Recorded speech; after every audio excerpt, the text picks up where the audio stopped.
जगत गुरु तत्वदर्शी संत रामपाल जी महाराज के अमृत वचन कि ये राजा बड़ा निकम्मा है, बहन बेटियों की इज्जत लूटता है, तो मेरे सैनिक बनो, मैं तुम्हें नौकर रखूंगा, मेरे पास पैसा बहुत हो गया है व्यापार से, और ऐसे ऐसे करेंगे, बताना नहीं किसी को। युवा बच्चे बड़े दृढ़ होते हैं, तो उनको एक एक 2-2 रुपया 2 से महीने का तनख्वाह का देना शुरू किया। घोड़े ला खरीद के जंगल में एक पूरी फैक्ट्री लाई, एरन डाले, लोहार थाए, सबकी ढाल और तलवार तैयार कर करके सैकड़ों हजारों की संख्या में पूरा अन्वेषण तैयार कर लिया, और आसपास के गांवों के जो उनके जान पहचान के लड़के ला के हजारों की संख्या में सेना तैयार कर ली, और राजा के ऊपर जाके उन्हें हमला बोल दिया सुबह सुबह वक्त से। अब राजा ने देखा चारों तरफ किले पर खड़ा होकर के कि चारों तरफ घेर लिया है सेना ने। उन्हें कहा मंत्रियों सामना करो। मंत्रियों को मालिक ने ऐसा दिखा दिया जैसे कई हजारों की संख्या में सेना खड़ी है, वार पार नहीं है। मंत्रियों ने कहा राजन सरेंडर करने में अपना हित है, इतनी सेना आ गई है कोई सोच भी नहीं सकते। उन्होंने सरेंडर कर दिया राजा को। उधर से परमात्मा ने रह रहकर स्वप्न में आकर उसको संदेश देते थे, बेटा जीवन सा करना अच्छी बात नहीं होती। तो उसने फिर वो वचन याद रहे उसके, क्योंकि मालिक जब वहां बैठे थे तभी उन्होंने ज्ञान सुनाया था उसको, माँ बेटों को। तो उसके ये मन में धारणा बैठ गई कि मैं इसको मारूंगा नहीं, इसका कर्म इसी को छोड़ देता हूं। उसको कहा कि तू यह नगरी छोड़कर चला जा, राजा से कह दिया अगर आज मुझे संत का आदेश ना होता तेरे टुकड़े टुकड़े करता मैं, तू निकल जा यहाँ से, ये यहाँ मजदूरी करके खा ले। जैसा भी उसने कुछ दिनों के बाद फिर दूसरे राजा को ऐसे ही उसको अल्टीमेटम दे दिया कि या तो सरेंडर कर देना, तैयार हो जा। अब सबको पता लग गया कि वो शक्तिशाली राजा वही था उस अक्षेत्र का जिसको उसने पराजित कर दिया था। तो सब ने अपनी हार मान ली और उसके अंतर्गत होते चले गए। अंत में उसने दिल्ली के ऊपर आकर भी अपना झंडा गाड़ दिया और वहां अपना एक नुमाइंदा बैठा करके वो तैमूरलंग वापस चला गया। ये इतिहास बताता है। उसके कुछ समय के बाद उसका तीसरा पोता बाबर हुआ, और उससे लेकर औरंगजेब तक, तैमूरलंग से लेकर औरंगजेब तक 7 पीढ़ी ने दिल्ली का राज किया। औरंगजेब के बाद उसके सभी टुकड़ों में बट गए थे। भारतवर्ष का राज्य छोटे छोटे टुकड़ों में हो गया था। रोटी तैमूरलंग को दीनी और तातें 7 बादशाही दीनी। बोलो सतगुरुदेव।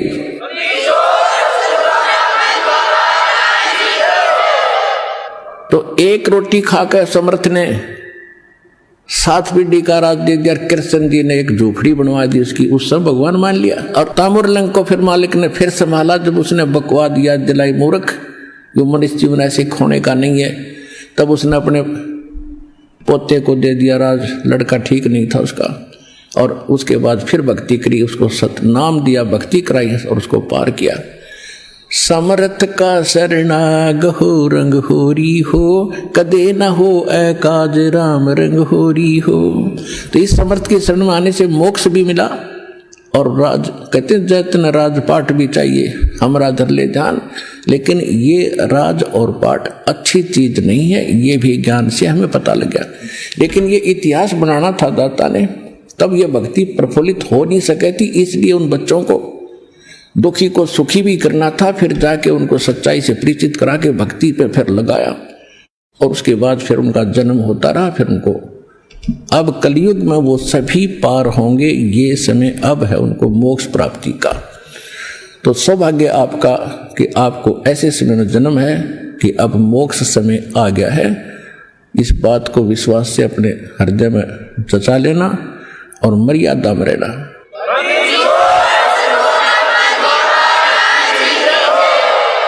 अभी आपको कुछ भक्तों का अनुभव सुनाएंगे, ध्यानपूर्वक वो अनुभव भी सुनना, क्योंकि इतनी दूर आते हो आप। एक एक शब्द की कीमत है, ये तो सुनने को क्या कभी छींट भी नहीं लगी थी आपको, और इन भक्तों के अनुभव सुनोगे तो आपको दृढ़ता आएगी कि सचमुच कबीर इज गॉड, और हम सुखी होंगे, मोक्ष भी होगा। आपकी 101 पीढ़ी पार हो जाएगी, जल लगे रहे, डटे रहे आखिरी सांस तक। 101 पीढ़ी। तो आप आपकी बात छोड़ो। परम पिता परमात्मा पूर्ण ब्रह्म सारी सृष्टि के रचनहार कबीर परमेश्वर जी की असीम रजा से आप सभी पुण्यात्माएं सत्संग सुनने के लिए उपस्थित हुए। इस काल भगवान ने जिसके लोक में हम रह रहे हैं ये 21 ब्रह्मांड का क्षेत्र है और इस काल भगवान ने जिसकी कैद में जिसकी जेल में हम रह रहे हैं इसने एक सुनियोजित षड्यंत्र रच के हमें यहाँ पर फंसा रखा है, बांध रखा है।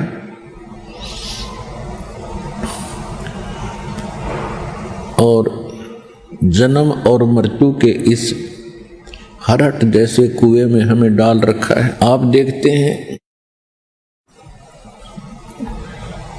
विश्व के जितने भी मानव हैं या अन्य प्राणी हैं पूरा जीवन एक रोजी रोटी के निर्वाह के लिए ही करते करते पूरा समाप्त कर जाते हैं और कोई ना कोई त्रुटि फिर भी रह ही जाती है। परमेश्वर ने आके हमें ज्ञान कराया और आप जी के ऊपर मेहर की, आपको यहाँ वो परमात्मा ही लाया है, नहीं तो काल भगवान आपको ऐसे शुभ स्थान पर आने नहीं दे सकता। ऐसे सत स्थान के अतिरिक्त ये कहीं जाओ, कहीं तीर्थों पर जाओ, कोई व्रत उपवास रखो, कहीं पर भी कुंभ के मेलों में जाकर प्राप्त करो, वहाँ अनगिन लोग चले जाते हैं क्योंकि वहाँ काल भगवान का अपना जाल है कि ये यहाँ चक्कर काट काट के मनुष्य जीवन बर्बाद कर जावे और फिर 84 लाख योनियों के इस लंबे फेर में चक्कर के अंदर ये डाल देता है, फिर निश्चिंत हो जाता है। और परमात्मा आते हैं, हमें ये ज्ञान कराते हैं कि आप जहाँ रह रहे हो ये काल का लोक है, ये स्थान रहने का नहीं है, ये स्थान ठीक नहीं है। परमात्मा के विधान में लिखा है कि वो परमात्मा प्रत्येक युग में आते हैं और वो 3 प्रकार से सभी असंख्य ब्रह्मांडों की वो केयर टेक करते हैं, सभी को संभालते हैं, सबका धारण पोषण करते हैं। तो वो 3 स्थिति से करते हैं। एक स्थिति परमात्मा की है कि वो सतलोक के अंदर मानव सदृश शरीर में विराजमान है, एक सिंहासन के ऊपर बैठे हैं, तख्त पर बैठे हैं, सिर पर मुकुट है भगवान का जैसे राजा लोग पहनते हैं और ऊपर एक सफेद छत्र है, छत्र छाता, और एक बहुत बड़ा आलीशान गुम्बद है, उसके सेंटर में भगवान बैठे हैं, सतपुरुष बैठे हैं, अमर पुरुष बैठे हैं। उनके एक रोमकूप में यानी एक रोम में समझो बाल में इतनी चमक है, करोड़ सूर्य मिला दे, करोड़ चंद्रमा, दोनों की मिली जुली रोशनी भी फीकी रहे तो बाकी बॉडी का कितना प्रकाश होगा ये अंडरस्टूड है। उसके पश्चात परमात्मा दूसरी स्थिति में प्रत्येक युग में एक लीला करने आते हैं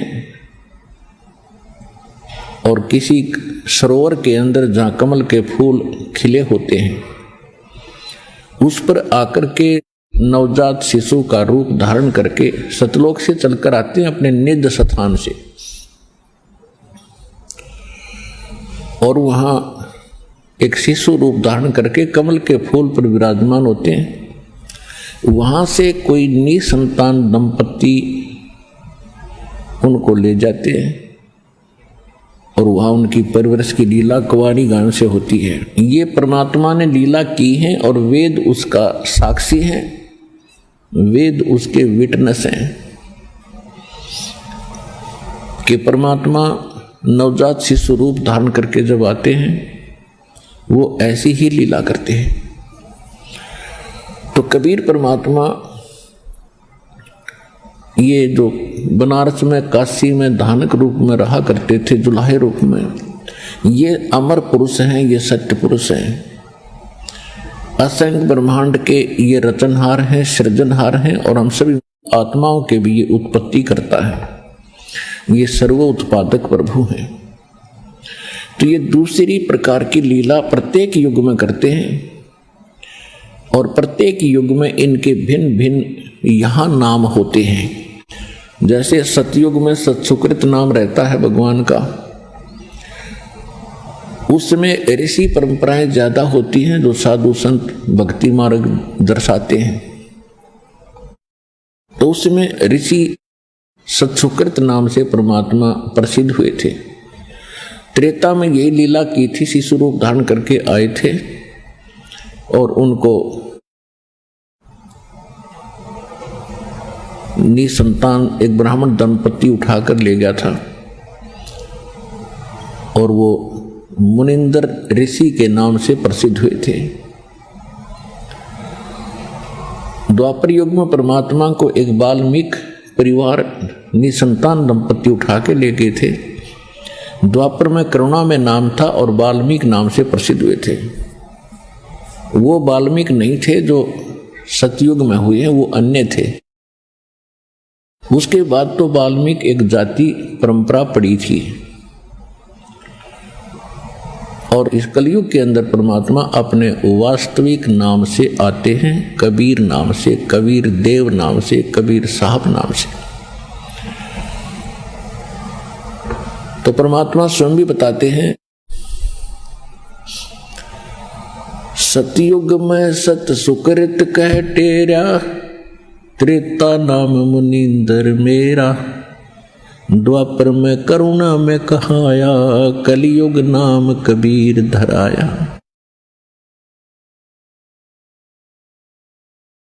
और परमात्मा खुद कहते हैं, अवधू अवगत से चल आया, मेरा कोई भेद मर्म ना पाया। मात पिता मेरे कछु नाही, ना मेरे घर दासी, जुल्ला का सुत आने कहाया, जगत करे मेरी हंसी। मात पिता मेरे कछु नाही, ना मेरे घर दासी, जुल्ला का सुत आने कहाया, जगत करे मेरी हंसी। ना मेरा जन्म न गर्भ बसेरा, बालक बन दिखलाया, काशी शहर जल कमल पडेरा, तहां जुलाहे न पाया।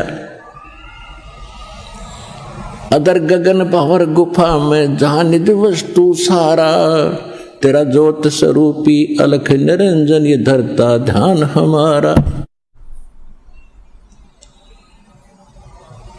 परमात्मा ने स्वयं आकर बताया है कि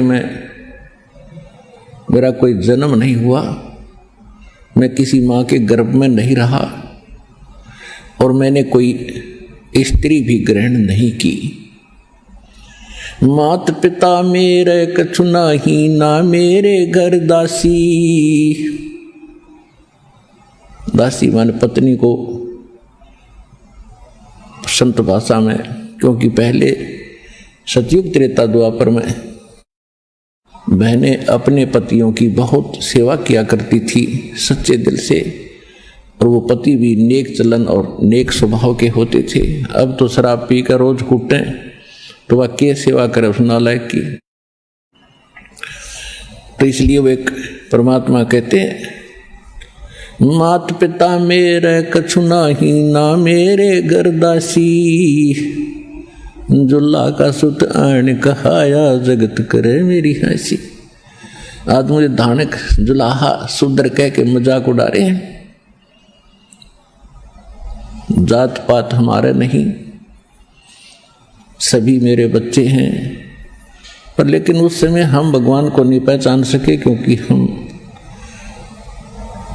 अक्सर ज्ञान नहीं रखते थे, और हमारे धर्मगुरु जो थे ये नकली थे, डुप्लीकेट थे, इनको सदग्रंथों का ज्ञान नहीं था। यदि इनको सदग्रंथों का ज्ञान होता तो भगवान का विरोध कतई नहीं करते। जैसे अब परमात्मा ने यह समय निर्धारित किया था, उससे पहले आपको शिक्षित किया अपने बच्चों को। परमात्मा नहीं चाहते थे ये शिक्षा रूपी विष आपको पिलाना, लेकिन ये अनिवार्य था, इसलिए आपको शिक्षित किया। ये शिक्षा आपको केवल इसीलिए दी है कि आप सदग्रंथों को जाने, स्वयं देखें, समझें और परमात्मा को पहचाने। अन्यथा इस शिक्षा ने हमें क्या दिया? अभिमानी बना दिया। आपस में प्यार रहा नहीं, माया के अतिरिक्त कुछ ध्यान नहीं, भगवान सौ कोस हो गया हमारे से। कोई बड़े बड़े अधिकारी बनकर ये सोच बैठे हैं कि बस मैंने सब कुछ पा लिया। तो यह भूल इस माया ने डाल दी। पहले हमारे बुजुर्ग कितने आधीन, विनम्र और दया भाव वाले थे, आए अतिथि का आदर करते थे। अब ये लगभग ये सारी परंपराएं समाप्त हो चुकी हैं, कृतघ्नता हमारे अंदर समा चुकी है। तो परमात्मा को ये पता था कि ऐसा इनमें एक बार दोष आएगा, लेकिन उस दोष को मेरे पास ऐसा ज्ञान है तुरंत ही साफ कर दूंगा। तो वो अब ज्ञान हमें प्राप्त हुआ है। तो परमात्मा को हम पहचानेंगे तभी तो उसके निकट आएंगे। जब तक हमें दृढ़ विश्वास नहीं होगा कि हु इज गॉड, परमात्मा कौन है और what is right way of worship, सही साधना कौन सी है, तो हमें कोई भी डगमग करता रहा हम उसी की मान लेते थे। कोई छोटी मोटी अटपट कर देता, थोड़ी बहुत वाणी वेद मंत्र सुना देता, हम उसको विद्वान और बहुत अच्छा जानकार मान लिया करते थे। अच्छा कोई वक्ता होता उसके ऊपर आकर्षित हो जाते थे।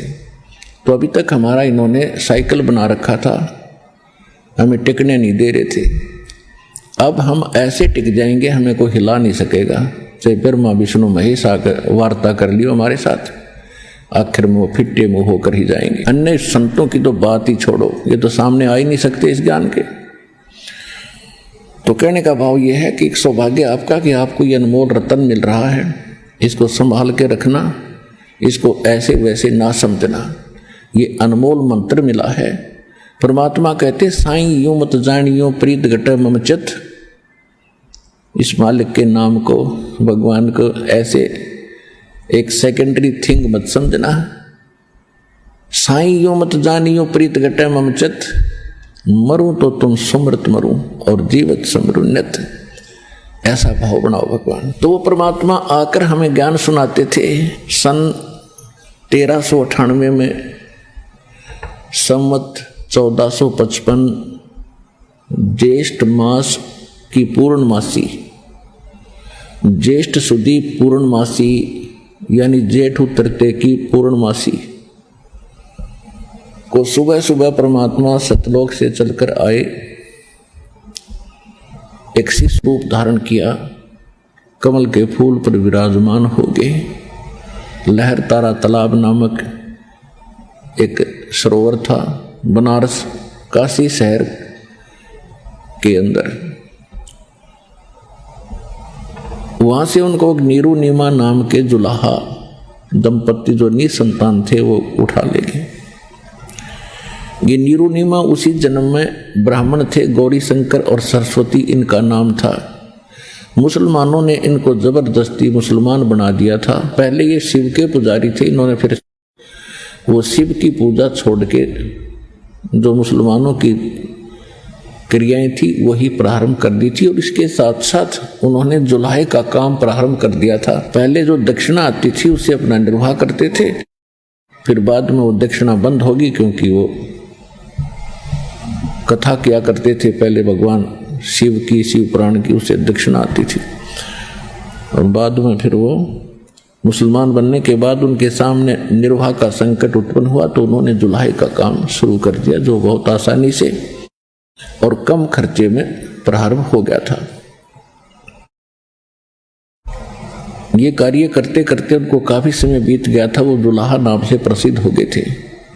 उस समय परमात्मा उनको मिले, वो उठाकर ले गए थे। जिस समय परमात्मा सतलोक से आए, शिशु रूप धारण किया, ऊपर से आ रहे थे, तो वहां एक अष्टानंद नाम के ऋषि उसी लहर तारा तालाब के ऊपर प्रतिदिन स्नान करने जाते थे। स्वच्छ जल था, गंगा की लहरों से उछलकर वो सरोवर का रूप धारण किया करता था।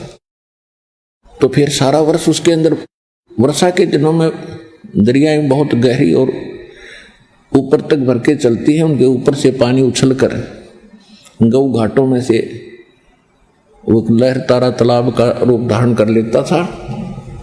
और फिर सारा वर्ष स्वच्छ जल, क्योंकि गंगा का जल खराब नहीं होता, सारा वर्ष वो फिर शुद्ध जल उस सरोवर के अंदर एकत्रित रहता था। उसमें कमल के फूल उगे रहते थे। वहां पर एक बाहर बनी में जंगल सा होता था, उसके चारों तरफ वृक्ष सुंदर उगे हुए होते थे। तो वहां पर अष्टानंद नाम के एक ऋषि प्रतिदिन अपनी स्नान भी करते थे और सुबह सुबह वहां कुछ साधना भी किया करते थे। और अष्टानंद जी कौन थे? ये स्वामी रामानंद एक महापुरुष हुए हैं, जिनका बहुत बड़ा बोलबाला था, जिनको माना जाता था कि ये चारों वेदों के विद्वान हैं, पुराणों और श्रीमद् भगवत गीता को ये अच्छी तरह जानते हैं, समझा है।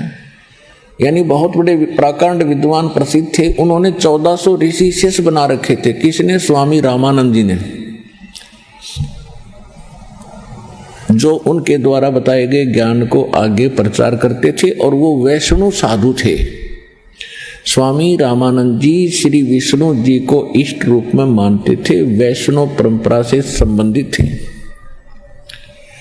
और वैष्णव परंपरा का ही वो आगे प्रचार करते थे। जिसको भी वो शिष्य बनाते थे एक कंठी देते थे। कंठी कैसे होती है? एक धागे के अंदर तुलसी की लकड़ी का एक मन का एक जनेऊ जैसे धागे में बांधकर गले में लटकाते थे। वो पहचान होती थी कि इसने वैष्णव परंपरा से दीक्षा प्राप्त कर रखी है। तो ऐसी वो एक कंठी भी देते थे। और उन्हीं 1400 ऋषियों में से एक अष्टानंद ऋषि थे, जो लहर तारा तालाब के ऊपर प्रतिदिन अपनी साधना स्नान करके वह प्रतिदिन अपना नित्यनेम किया करते थे। ब्रह्म मुहूर्त सूर्य उदय होने से पहले लगभग 1.5 घंटा उसको ब्रह्म मुहूर्त बोलते हैं। उस समय अष्टानंद जी वहां स्नान करके अपनी साधना करने के लिए तत्पर थे। उधर से परमात्मा सतलोक से चलकर आ रहे थे। एक बहुत तेजों में प्रकाश का गोला, प्रकाश पुंज आसमान से उसको आते हुए देखा। वो बहुत गति से आ रहा था। अब जो ही अष्टानंद जी ने ऊपर ध्यान किया, इतना तेज था कि उसकी चरम दृष्टि उसको सहन नहीं कर सकी, आंखें बंद होगी। आंखें जब बंद हुई तो उसने क्या देखा कि एक शिशु का रूप दिखाई दिया। उस जो पुंज दिखाई देता था, प्रकाश का गोला नजर आता था। जब आंखें बंद हुई तो उसने क्या देखा कि एक बालक शिशु रूप है। जैसे हम सूर्य की ओर कभी गलती से देख लेते हैं तो हमारी चरम दृष्टि उसको सहन नहीं कर पाती, हम तुरंत आंखें बंद करते हैं या साइड में करते हैं। तो हम क्या देखते हैं कि सूर्य का प्रकाश रहित एक आकार गोला सा दिखाई देता है। और पहले ऐसा नहीं नजर आ रहा था, केवल प्रकाश दिखाई देता था, फिर हमें प्रकाश रहित आकार सूर्य का दिखाई देता है। यही दशा उस अष्टानंद की हुई।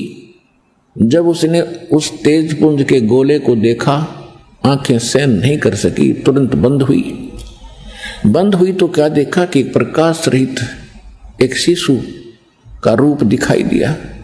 काफी देर तक उसकी दृष्टि में वही रहा, ऐसे देखे वैसे देखे।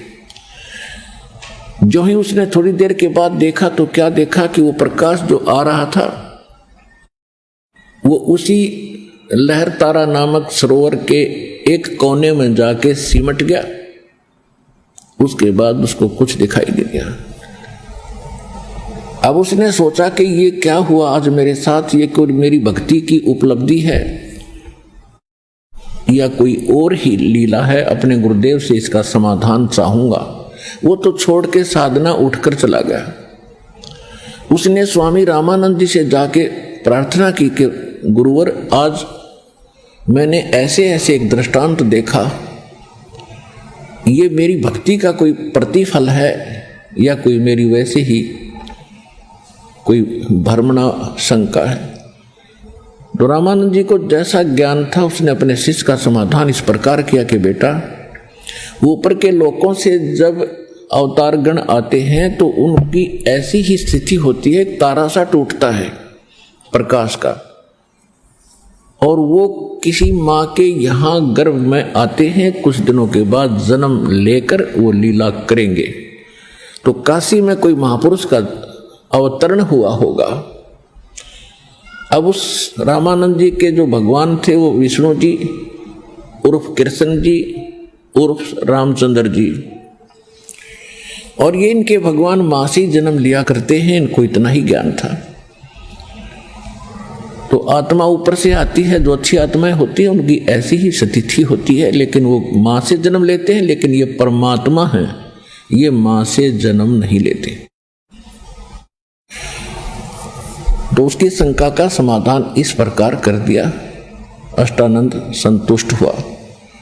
उधर से नीरू नीमा प्रतिदिन उसी लहर तारा तालाब पर स्नान के लिए जाया करते थे, और पहले वो गंगा में स्नान करते थे जब ब्राह्मण हिंदू थे। उसके बाद उनको मुसलमान बना दिया गया था, तो वे उनको गंगा घाट पर गंगा के अंदर स्नान करना बंद कर दिया था हिंदुओं ने। तो उन्होंने फिर गंगा का वो जल जो लहर तारा नामक सरोवर के अंदर एकत्रित हुआ होता था, उसी में प्रतिदिन स्नान करना प्रारंभ कर दिया। सुबह उठकर जाते थे, वहां स्नान करके आते थे। जो भी साधना मुसलमान धर्म की वो भी करते थे। हृदय से भगवान शंकर को भी वो भूल नहीं पा रहे थे, क्योंकि वो पहले भगवान शंकर के पुजारी थे और भगवान शंकर की कथा करके अपना निर्वाह किया करते थे। लेकिन वो किसी को भ्रमित नहीं करते थे। ऐसी नेक आत्मा ब्राह्मण थे कि जो भी दक्षिणा आ जाती थी अपने रोजगार निर्वाह के लिए रख लेते थे, बाकी सब धर्म में लगा देते थे।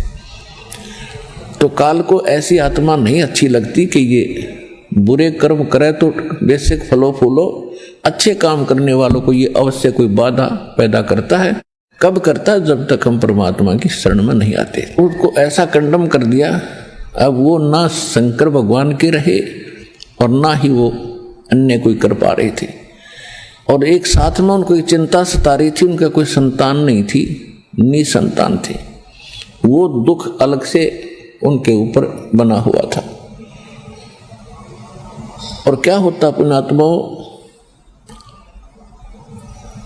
जगत और भगत के विधान नियम विचार आपस में विपरीत होते हैं, जिस कारण से आज तक भगत और जगत का आपस में विरोध रहा है। उसका कारण यही रहा है कि जो संसार की परंपराएं हैं उनको भगत नहीं निभा सकते। यदि उन परंपराओं को निभाएंगे तो वो भक्ति नहीं कर सकते।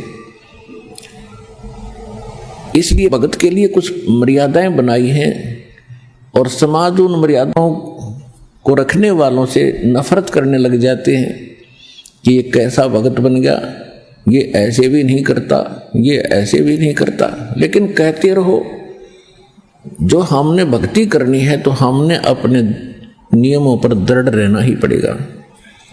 और दूसरी बात यह है कि जगत सोचता है कि जिसका संतान नहीं है उस इंसान का कोई जीवन नहीं, क्योंकि हमारे धर्म गुरुओं ने एक ऐसी भ्रमणा फैला रखी थी कि जिसका पुत्र नहीं उसकी गति नहीं। कमाल की बात करती। तो कहने का भाव यह है कि हम इसी धारणा से पुत्र की प्राप्ति ही ज्यादा डिमांड करते थे। भगवान पुत्र हो, पुत्र हो। बिल्कुल संतान ना हो उसका तो मुंह कहते हैं सुबह सुबह शक्ल भी नहीं देखनी चाहिए। मनहूस आदमी है, बेउलादा है, निसंतान है, ऊतन पोता है। और उनको भी मालूम होता था कि ये लोग सुबह सुबह दरवाजा बंद कर लेते जब हम दूर से दिखाई देते। तो एक ये बहुत बड़ा कहर और टूटा हुआ था, जिनके संयोग में संतान नहीं होती थी संस्कार में। परमात्मा कहते हैं कि जिनका संतान नहीं है वो बहुत ही अच्छी आत्माएं हैं। अब ये विचार करना पुण्यात्माओं कि ये ऐसा क्यों कहा, क्योंकि हम काल के जाल में फंसे हुए हैं और यहाँ एक दूसरे से संस्कार में हम बंधे पड़े हैं। हम यहाँ अपना कोई लेने आया है किसी से पिता बनकर, कोई देने आया है पुत्र बनकर। जैसे एक लड़का बहुत अच्छी तरह कमाता है और पिता शराब पीता है और उसको शराब नहीं देता, शोर मचाता है, उद्मस्तार देता है, गली मोहल्लों वालों को इकट्ठा कर लेता है, मुझे रोटी भी नहीं देते। एक पिता कमाता है, पुत्र लगा हुआ शराब पीने पर कभी गाड़ी खरीदता है, उसको एक्सीडेंट में तोड़ देता है, कभी कुछ खरीदता है। तो कहने का भाव यह है कि ये जो पिता निकम्मा है और पुत्र कमा कर उसको सब कुछ उपलब्ध करा रहा है, तो वो पिता का कभी किसी जन्म में उस पुत्र ने उससे कुछ गड़बड़ी कर रखी है, वो पूरा करेगा। इसी प्रकार किसी पिता ने वो पुत्र रूप में जो उसके जन्म है, उसने किसी जन्म में उसके साथ कोई ऐसा किया है, उससे कुछ पैसे ऐंठे हैं, अब वो पूरे करके दम लेगा। एक समय सुखदेव ऋषि 12 वर्ष तक मां के गर्भ में रहे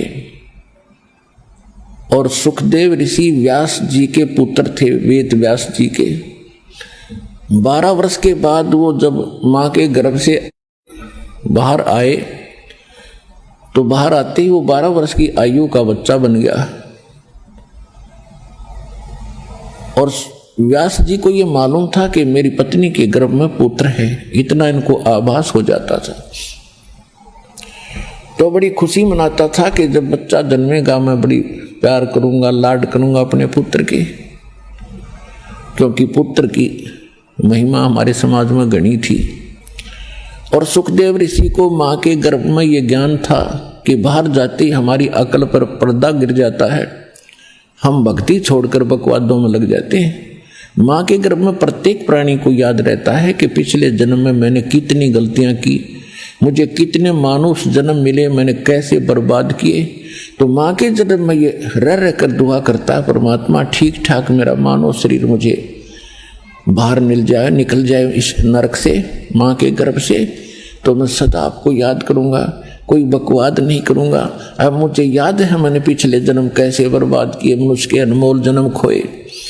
तो माँ के गर्भ में प्रत्येक को ऐसी याद रहता है। बाहर आते ही हमारे ऊपर त्रिगुणमयी माया का, रजगुण ब्रह्मा, सतगुण विष्णु, तम गुण शिव जी, क्या जो प्रभाव है एकदम अचेत कर देता है, सब भुला देता है। ये काल का जाल है। तो उस ये त्रिगुणमयी माया हमारी बुद्धि पर पत्थर डाल देती है। उस पत्थर को हटाने के लिए साधु संत रूप में परमात्मा आते हैं। तो सुखदेव ऋषि ने 12 वर्ष तक बाहर इसलिए नहीं आया कि बाहर आते पर्दा गिर जाता बुद्धि पर, और ये ब्रह्मा विष्णु महेश के जो तीनों गुण है ये हमें मूर्छित कर देते हैं। जब 12 वर्ष तक माँ के गर्भ में रहा तो ब्रह्मा विष्णु महेश को चिंता हुई कि ये तो हमारी परंपरा खराब कर देगा। माताएं 9 महीने में कितनी दुखी हो जाती हैं बच्चों को पेट में रखने में, और 12 वर्ष तक रक्षा करेंगी तो हाहाकार मच जाएगी।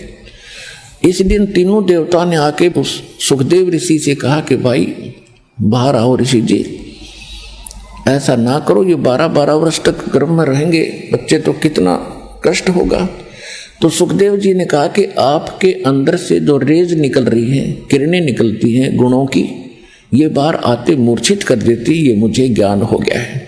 आप जब तक मैं बाहर आऊं तब तक अपनी इस माया को रोको, अपने अपने गुण को रोको। तो उन्होंने कहा देखो इनको हम ज्यादा नहीं रोक सकते, ये तो ब्लड प्रेशर की तरह है, ज्यादा रोक दिया तो मर जाएंगे, हमारी बस की बात नहीं है, लेकिन हम इतनी देर रोक सकते हैं बस। फिर उसने कहा तुम इतनी देर रोक दो। तो जैसा भी उन्होंने थोड़ा बहुत कंट्रोल किया, इतने वो बाहर आ गया। ब्रह्मा विष्णु महेश चले गए। सूक्ष्म रूप में वो दिखाई दे रहे थे उसको। अब कहने का भाव ये है कि उसको चेतनता रही और पिछली भी याद रही और भविष्य भी उसको ध्यान में रहा कि मैं मनुष्य जीवन क्यों मिला है, क्या करना चाहिए। जब वो उठकर चलने लगा, मां के गर्भ से बाहर आते ही 12 वर्ष की उम्र का बच्चा गर्भ से बाहर आया, तब छोटा रूप था, बाहर आते एकदम ओरिजिनल उसका जितना रूप था 12 वर्ष का बन गया। और अपनी ओर नाल जो नाभि से जुड़ा हुआ होता है जेर सी, उसने कंधे पर रख के अरे चल पड़ा, अक्की आगे काटूंगा इसने। तो व्यास जी ने कहा, बेटा, अरे बेटा सुखदेव, गर्भ में नाम रख दिया था उसका सुखदेव, क्योंकि मां कह रही थी 12 वर्ष हो गए बच्चे को मेरी गर्भ में और मुझे कोई पीड़ा नहीं, कोई दुख नहीं, तो इसका नाम मैं सुखदेव रखूंगी, सुखदेव। दूसरा इसको सुखदेव भी कहते हैं, सुखदेव। वैसे सुखदेव तो ये तोते के अंडे में था पहले, उससे फिर पार्वती और शंकर जी का एक ज्ञान सुना था, उससे फिर ये तोते का शरीर छोड़कर व्यास की पत्नी के गर्भ में मानव शरीर प्राप्त किया। था लंबी कथा कभी फिर सुनाएंगे। तो व्यास जी ने कहा कि बेटा सुखदेव, एक बार दर्शन दे मुझे, तेरे लिए मैं बहुत दिन से तड़प रहा था, पुत्र मोह में व्याकुल हूं मैं। तो सुखदेव ने कहा, ऋषि जी अब मुझे ज्ञान हो गया है, अब मैं इस झंझट में पैर नहीं फंसाऊंगा। ऋषि जी ना जाने कितनी बार आप मेरे बाप बन दिए और ना जाने कितनी बार मैं आपका बाप बन लिया। यह तो बुरी बीमारी है, इसका मेरा पीछा छूटने दे। और इसलिए मैं आपकी शक्ल भी नहीं देखूंगा, कहीं मुझे आप में मोह ना हो जा। इसलिए आगे चल रहा है, जवाब देता हुआ जा रहा है, कह रहा है, एक लेवा एक देवा दूतम और कोई किसी का पिता नहीं पूतम, ये ऋण संबंध जुड़ा एक ठाठा, अंत में सब 12 बाटा। ये सूक्ष्म वेद में परमात्मा बता रहे हैं कि ये वार्ता उनकी हो रही थी। सुखदेव ऋषि कह रहा था कि ये तो एक ऋण संबंध, परिवार आपस में जुड़े हुए हैं। आज आपको ठाठ नजर आ रहे हैं, ये बेटा है या बेटी है, ये माता है, ये पिता है। और अंत में जब मृत्यु होगी, कोई पशु बनेगा, कोई पक्षी बनेगा, कोई कहीं जन्मेगा, कोई कहीं जन्मेगा। अंत में सब 12 बाट यानी 12 रास्ते होंगे, अलग अलग हो जाओगे। तो ये ऐसी व्यवस्था है। तो कहने का भाव ये है कि यहां कोई लेने आया है पुत्र बनकर और कोई देने आया है पिता बनकर। जैसे आजकल ये विष खा रहे हैं, रिश्वत लेते हैं, अगले जन्म में वो रिश्वत देने वाला उस लेने वाले का दामाद बनेगा, लड़की भी लेगा और बहुत घना धन भी लेगा, या ब्रह्मटी होगी तुम्हारी। तो ऐसे झंझट में अब हम पैर नहीं देंगे। बिना ज्ञान में तो ना जाने कहाँ कहाँ क्या क्या दुख हमने मोल ले लिए बेमतलब के। अब दास को जब ये ज्ञान हुआ, उसके बाद एक अलग से चश्मा लगता है ज्ञान का। दास जूनियर इंजीनियर की नौकरी करता था, civil junior engineer in Haryana government irrigation department. एक IAS ऑफिसर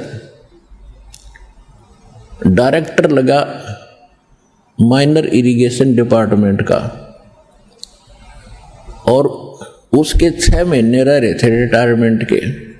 तो उसने क्या किया, उसी समय लड़की का विवाह रख दिया। उसको मालूम था कि जितने भी अधिकारी हैं, इंजीनियर हैं, चीफ इंजीनियर हैं, ये सब आएंगे, गिफ्ट देंगे, खूब दान करेंगे। उस समय उसने 3.5 लाख रुपए सन 1989 में 3.5 लाख रुपए लड़की के विवाह पर लगाए। आज उन 3.5 लाख की गणना करें तो मेरे ख्याल में 35 लाख हों। वो रिटायर हो गया, लड़की का ब्याह कर दिया। उसके रिटायर के 6 महीने के बाद दामाद मर गया। इकलौता पुत्र था, अच्छा अफसर था, अगले क्योंकि अफसर का ब्याह अपनी बेटी ने, उसके रिटायर होने के 6 महीने के बाद उसकी मृत्यु होगी दुर्घटना में। अब वह लड़की कोई संतान नहीं।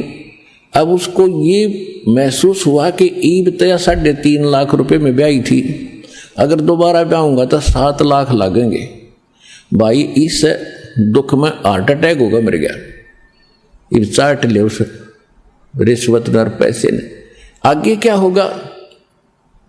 फिर पीछे तू पशुआ की जय गद्दा बैल बनाई, ये 56 भोग कहाँ मन भोरे, कित कुरडी चरने जाई। वो कहर अगला तो दिखता ही नहीं आपको, वो इस सत्संग और भगवान के विधान से आपको दिखाया जाता है। तो कहने का भाव ये है कि एक लेवा एक देवा दूतम, और कोई काहू का पिता न पूतम, ये ऋण संबंध जुड़ा एक ठाठा, अंत समय सब 12 बाटा। तो कहने का भाव यह है कि जिनको आज संतान नहीं है, इस ज्ञान से अगर वो परिचित हो जाते हैं तो निर्भय होकर और निसंकोच और विदाउट टेंशन वो अपना जीवन निर्वाह कर सकते हैं। अन्यथा जीवन नरक बना दिया जाता है उनका। कोई ना कोई इंजेक्शन लगा ही देता है। एक पुत्र तो चाहिए था, चाहे पुत्री ये हो जाती तो उनका जीना हराम कर दिया जाता है। तो इस ज्ञान से फिर ये भी संतुष्टि होगी कि भगवान जो कर रहा है वो बिल्कुल सही कर रहा है। नीरू नीमा को संतान नहीं थी और परमात्मा उनको संतान देकर उनको फिर से फंसाना नहीं चाहते थे, क्योंकि ये नीरू नीमा कौन सी आत्माएं थी? द्वापर युग में परमात्मा करुणा में नाम से आए हुए थे और उस समय उनका एक शिष्य था सुदर्शन, सुपथ सुदर्शन, वो भी वाल्मीकि जाति से था। और पांडवों के अश्वमेध यज्ञ में आपने सुना होगा कि ना श्री कृष्ण से शंख बजा था, ना 33 करोड़ देवताओं से, ना किसी अन्य ऋषि महर्षि से। और सुपच नाम के सुदर्शन के भोजन करने से वो शंख बजा था। वो सुदर्शन परमेश्वर करुणामय जी का शिष्य था, इस सतनाम का उपासक था, जिस कारण से उनकी भक्ति सबसे श्रेष्ठ थी। उसके सामने ऋषि महर्षि ब्राह्मण सभी फेल हो गए थे। लेकिन उसके माता पिता ने परमात्मा करुणा में यानी कबीर परमेश्वर की भक्ति स्वीकार नहीं की थी। तो उसने यही अर्जी लगाई थी भगवान के चरणों में कि परमात्मा मेरे माता पिता का दुर्भाग्य है आपकी शरण में नहीं आए, लेकिन मेरी आत्मा इनमें बहुत फंसी हुई है क्योंकि ये बहुत नेक आत्मा है और परमात्मा किसी जन्म में इनको पार करना मेरी अंतिम इच्छा यही है। तो परमात्मा ने उसकी ये बात स्वीकार की थी, तब वो सतलोक गया था। तो उस आधार से भगवान उन्हीं के घर में स्वयं आगे शिशु रूप धारण करके उनको इस झंझट में फंसाया नहीं। तो पुण्यात्मा, ये तत्व ज्ञान है, आपको इस संसार में जीने के लिए भी सहारा देगा और ये सत्य है, कंप्लीट सत्य है। तो नीरू नीमा को किसी ने पहले दिन इंजेक्शन लगा दिए। नीमा स्त्री थी, नीरू पुरुष था। कोई रिश्तेदार आ गई, उसने कहा कि आपका कोई संतान नहीं? नहीं, कोई संतान नहीं है। एक बच्चा तो चाहिए था, भगवान ने देना, अल्लाह ने एक पुत्र तो देना ही चाहिए था। पुत्र के बिना क्या जीना है, संतान के बिना कैसे बुढ़ापा काटोगे? अब वो तो उसमें कह चलेगी, वो इंजेक्शन फिर उसके अंदर रिएक्शन कर रहा था, किसमें? नीमा में। सारी रात रोती रही। सुबह उठकर स्नान का समय हुआ, अपने पति के साथ लहर तारा तालाब पर जा रही थी।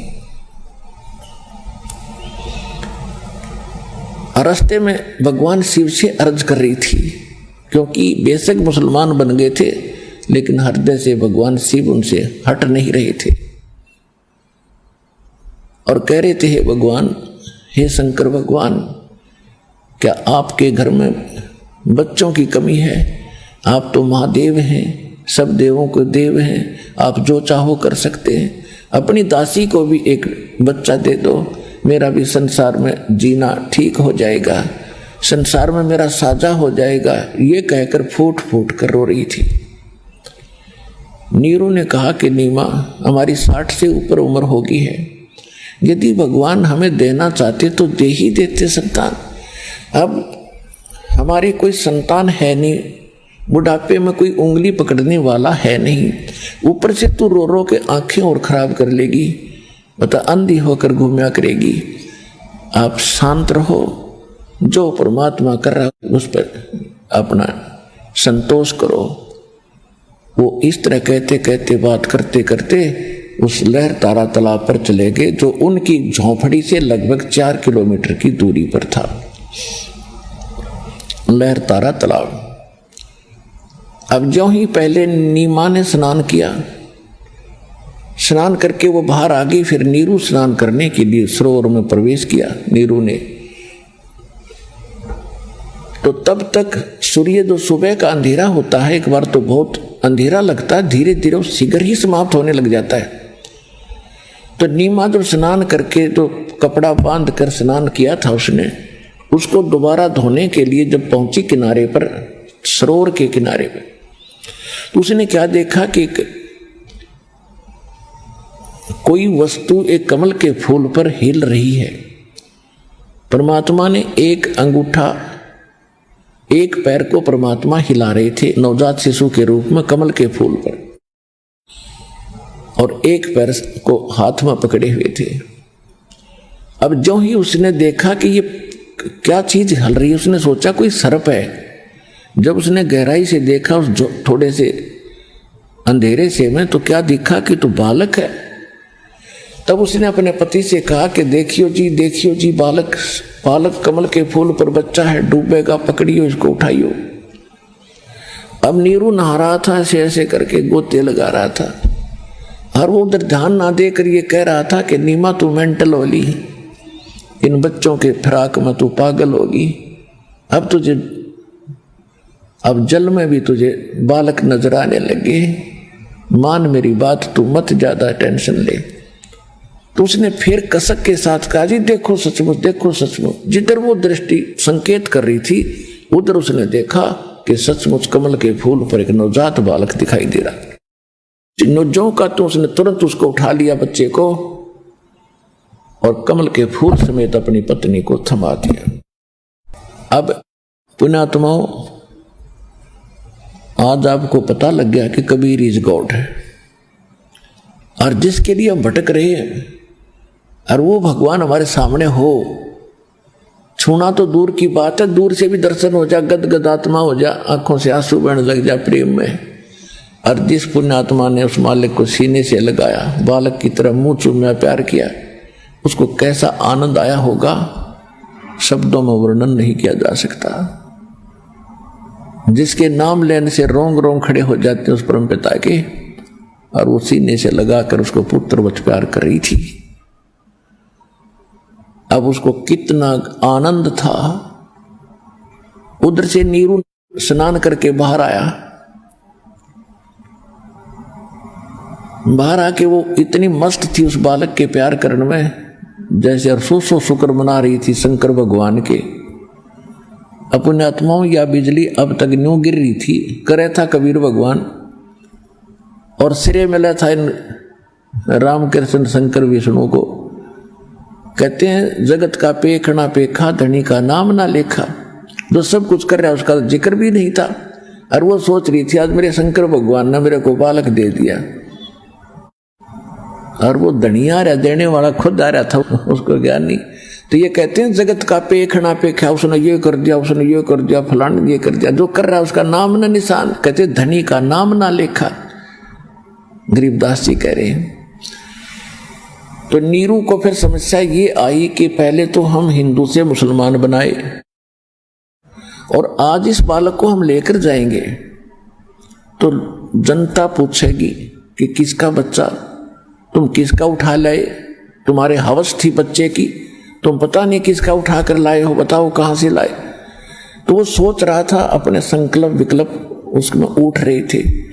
आपे ही वो फैसला कर रहा था कि लोग पूछेंगे, हम कहेंगे कमल के फूल पर मिला, लोग कहेंगे कमल के फूल पर बालक हो ही नहीं सकता, कमल के फूल पर रखकर दिखाओ कैसे बालक रुक सकता है। पुण्यात्माओं, देखो ये अध्यात्म मार्ग है, इसमें ये बातें नहीं चलती, ऐसा नहीं वैसा नहीं, भगवान सब कुछ कर सकता है। एक समय जो पीछे सन 2006 में क्रोथा कांड हुआ था, हमारे आश्रम पर आक्रमण किया था नकली आचार्यों ने, आर्य समाज के दुष्ट लोगों ने। आइए अब हम उन श्रद्धालुओं के अनुभव जानते हैं जो जगत गुरु तत्वदर्शी संत रामपाल जी महाराज जी से दीक्षा प्राप्त कर चुके हैं तथा उनके द्वारा बताए गए भक्ति मार्ग पर चल रहे हैं। नमस्कार सर। नमस्कार जी सर। सर क्या नाम है आपका? प्रेमचंद दास।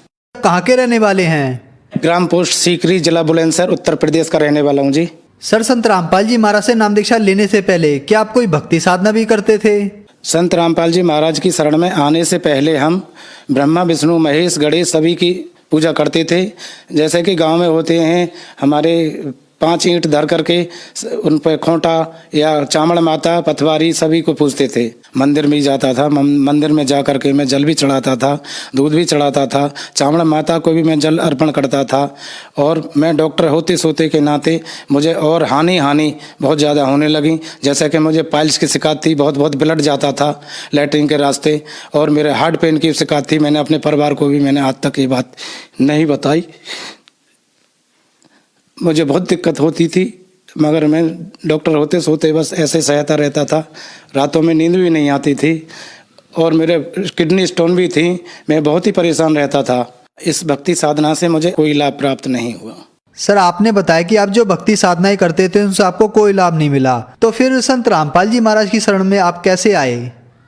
संत रामपाल जी महाराज जी की शरण में मैं ऐसे आया। एक संत रामपाल जी महाराज जी की शरण में एक भगत जी जुड़े हुए थे काफ़ी दिन से, जो मेरे ठीक सामने बर्तन बनाते थे। उन्होंने एक बार मुझे बताया कि आप वेद गीताओं को मानते हो? मैंने जी हाँ मैं मानता हूँ। कहन वेद गीता को कभी पढ़ा है? मैंने नहीं जी मैंने नहीं पढ़ा। कि ब्रह्मा विष्णु की तो मृत्यु होती है, तो मैं हक्का बक्का रहेगा, मतलब तो ये तो पूर्ण भगवान है, ऐसा कैसे हो जाएगा, इनकी मृत्यु कैसे हो जाएगी? इनकी तो मृत्यु कभी मैंने पढ़ा ही नहीं है, देखा ही नहीं है, समझा भी नहीं है। ना हमारे किसी बड़े बूढ़े ने आज तक हमें बताया, ना किसी अब तक पढ़े लिखे मनुष्य ने बताया। तो इन्होंने मुझे एक ज्ञान गंगा पुस्तक दी भगत जी ने, मैंने उनको पढ़ा। तो जब मैंने पढ़ा था, पढ़ते पढ़ते कुछ मुझको बहुत आभास सा हुआ और मुझको रुचि बनती गई पढ़ते पढ़ते। और पढ़ते पढ़ते होने के बाद में मैंने बहुत भक्तों के लाभ भी देखे। मैंने सोचा कि इस भक्ति करने से शायद मुझको भी जो मेरे कष्ट हैं शायद वो दूर हो जाएं। तो मैंने संत रामपाल जी महाराज जी की टीवी साधना चैनल पर आता है, वो मैं देखते देखते 6 महीने हो गए। उसको देख कर लगन होने के बाद में एक दिन फिर मैंने मंगू भगत जी से कहा, मैं भगत जी मुझे भी उपदेश दिला लाओ, चलो कहाँ है गुरु जी का आश्रम। तो मेरे साथ गए। जब मैंने सतलोक आश्रम का गेट देख कर का, तो मैं ये जगह तो मैंने कभी देखी हुई है। जब अंदर मैंने व्यवस्था देखी जा करके, तो वह जगह तो सब एक समान थे। कोई भी बिरादरी हो, हिंदू मुसलमान सिख ईसाई सब एक ही जगह बैठते थे, एक जैसा ही भोजन था, एक जगह ही खाना था। फिर मेरे एक दिल में उमंग सी उठी कि मैं संत रामपाल जी महाराज जी से अभी नाम दीक्षा ले लूं। तो मैंने स्वयं गया, उपदेश ले लिया संत रामपाल जी महाराज जी से। सर संत रामपाल जी महाराज से नाम दीक्षा लेने के बाद क्या आपको कोई लाभ भी प्राप्त हुए? सर उपदेश लेने के बाद में मुझको सबसे पहला लाभ तो मुझे ये हुआ कि मुझे ज्ञान हुआ, आध्यात्मिक ज्ञान हुआ, साथ अनुकूल साधना मिली।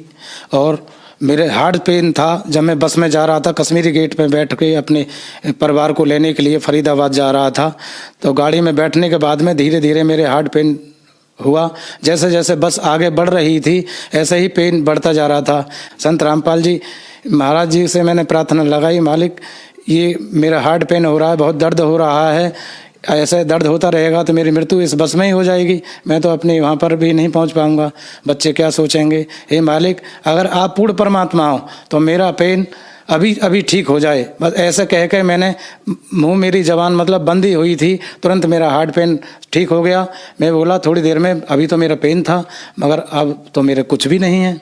मेरी पाइल्स की शिकायत थी, बहुत ब्लड गिर जाता था, वो भी मेरी अमृत जल लेने से ही ठीक हो गई। मेरी सारी बॉडी पर यहाँ पर नीचे इतनी एलर्जी 4-5 साल से थी, सभी को पता है, मेरी फैमिली में सभी को पता है, लाल कलर हो जाता था। मैं खुजाते खुजाते रात भर परेशान होता था, दवाई भी खाता था, टीवी लगाता था, सारे काम कर लिए, इंजेक्शन भी लगाए, मगर उससे कोई लाभ नहीं हुआ।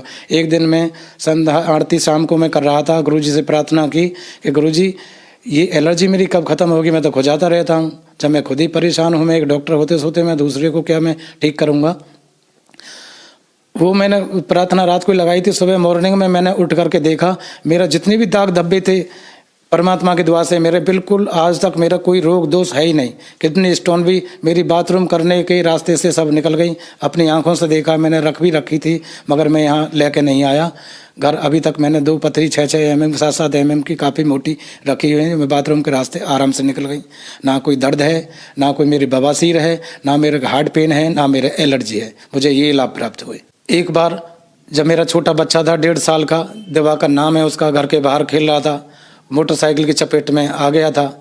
उसके कंधे पर वो चढ़ गई थी मोटरसाइकिल। अब पता नहीं वो बच्चा रोने लगा, मैंने गोदी में उठाया, अंदर लेके आए। सब लोग आज काफ़ी भीड़ झुक गई थी, लड़ाई होने के लिए तैयार थी, मगर सब शांत हो गया था। फिर रात को मुझे नींद नहीं आती थी, बच्चे को पता नहीं कहाँ कोई हड्डी टूटी है, क्या टूटा है, तो मैं बहुत दुखी रहता था। एक दिन जब मैं सोचा कि जब बच्चा आज तक ये दर्द से परेशान है, क्यों ना मैं इसका एक्सरा करा लाऊं।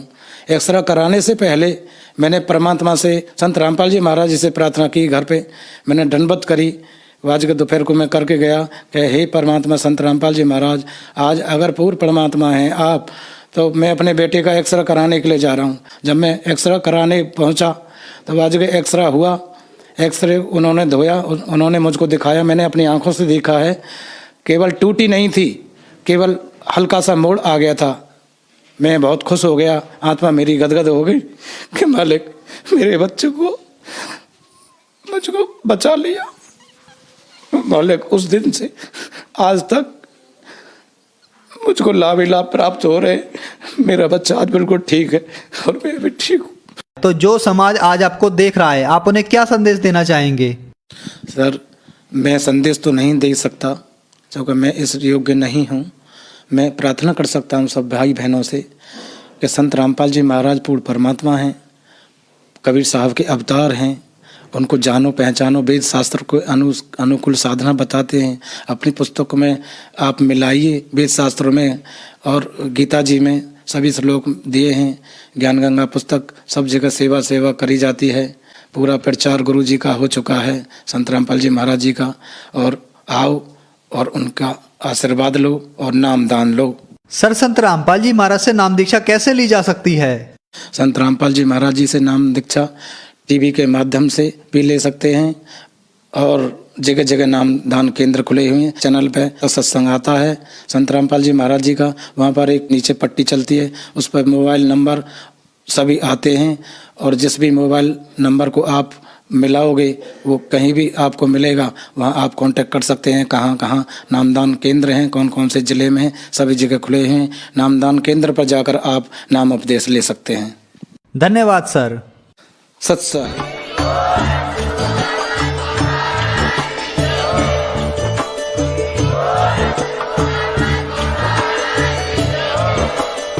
आप सुन रहे थे जगत गुरु तत्वदर्शी संत रामपाल जी महाराज जी के मंगल प्रवचन। अधिक जानकारी के लिए विजिट कीजिए हमारी वेबसाइट www.jagatgururampalji.org। संत रामपाल जी महाराज जी के शुभ आशीर्वाद से पूरे विश्व भर में 500 से भी ज्यादा नाम दीक्षा केंद्र हैं, जिन पर संत रामपाल जी महाराज जी द्वारा ऑनलाइन निशुल्क नाम दीक्षा दी जा रही है। अपने नजदीकी नाम दीक्षा केंद्र का पता करने के लिए संपर्क करें 8222880541।